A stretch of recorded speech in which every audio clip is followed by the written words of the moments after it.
All right, let's now welcome Gina Barnes from Ascent Real Estate. She's a native San Diegan who lives and works in Mission Hills. Gina's worked in real estate for over 23 years. Welcome to Primetime, Gina. That's a long time. That's a lot of experience you have. Almost half my life. And why Mission Hills? You love that area. Tell us about it. I grew up in Point Loma, and Mission Hills, the sister community, and I moved there over 25 years ago. And I just found the sense of community really special, very unique. I loved how different everything was, the windy streets versus the grid system. It's got that, I don't know, how to explain it? It's homey, but it's authentic and unique and special. It's urban, but it's also alive, electric, so it has, and quiet at the same time, so it has an interesting appeal with the tree-lined streets and all of that. And it's not so cookie cutter like so many not at all. Other suburban areas around. Yeah. So yeah, and I'm sure you're very connected in that area since you've been there for so long. Right. How does it make you feel when you're selling homes or for people or helping buyers find that special home? Well, it's great. Everybody has a different reason why they want to come to Mission Hills. Maybe it's the architecture, the history, which there's a lot of history as one of the founding neighborhoods of San Diego. It could be the proximity to everything. People love to be within a 10-minute cab ride to the airport. Really? That's all 10 All. minutes? Yeah. Tell us more. It's very so convenient. Great. Also downtown and all the adjacent communities that have that same neighborhood feel. North Park, Kensington, all those little communities, and then the coastal community as well. So it's just a great location. And you know the golden rule in real estate is location, location, location. And it just seems like the homes there have more character than other areas in San Diego as well. They are. A lot of well-known architects started their careers there. It was really first subdivided in 1908, and they really tried to take the topography into account when they subdivided it. So the streets kind of hug the canyons, and we have lots of canyons and rolling hills, and the view and the vantage point from a lot of the homes is just spectacular. You can see downtown, you can see the bay out to Point Loma, in some cases the ocean, and all the canyons. So it's cool. What about the schools there? Do they have a good school district? We have a great kindergarten through 8, Grant Elementary School, and then we also have some private schools in Mission Hills. A lot of people come for the Francis Parker connection there with the schools. So you attract families, singles, all types. Very eclectic. It's not real uncommon to have a $2 million home next to a $700,000 home.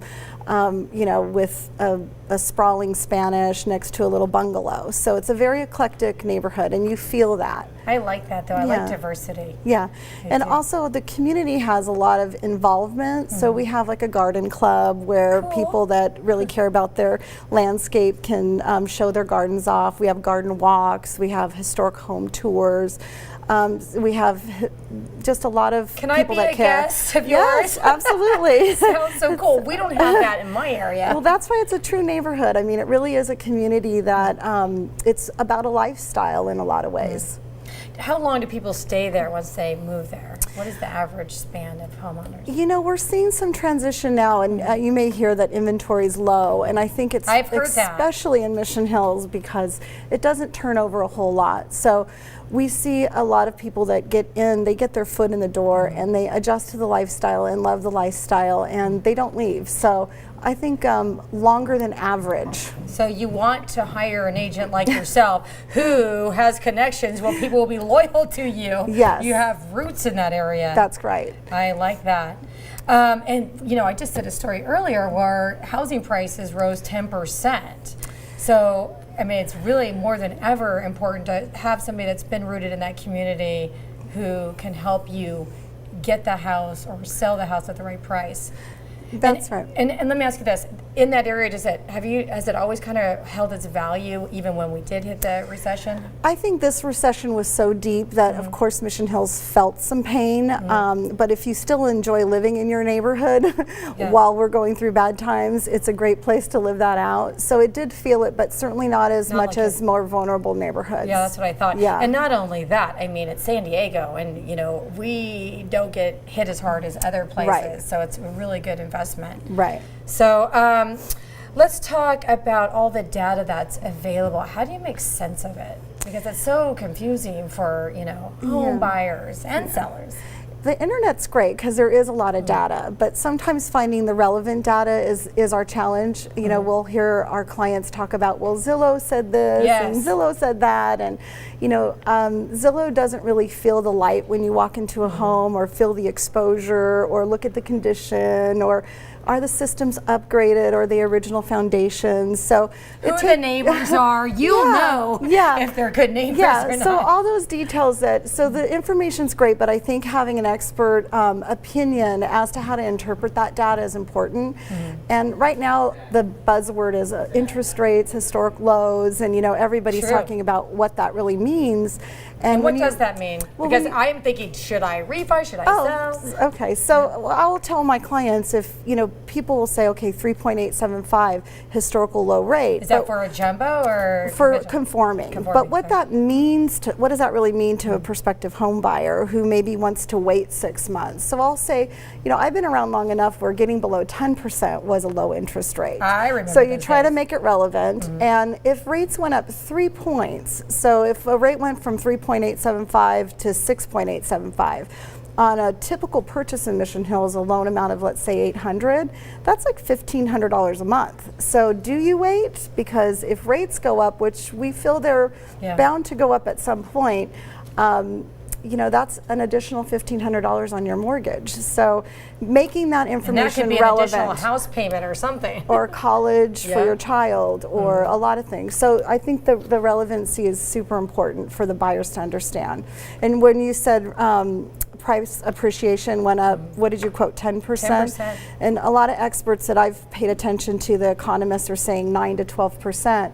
And so, let's say it goes up 10% in the year of 2013. What that means to our buyer who's buying an $800,000 home is potentially that home could be worth $880 in a year.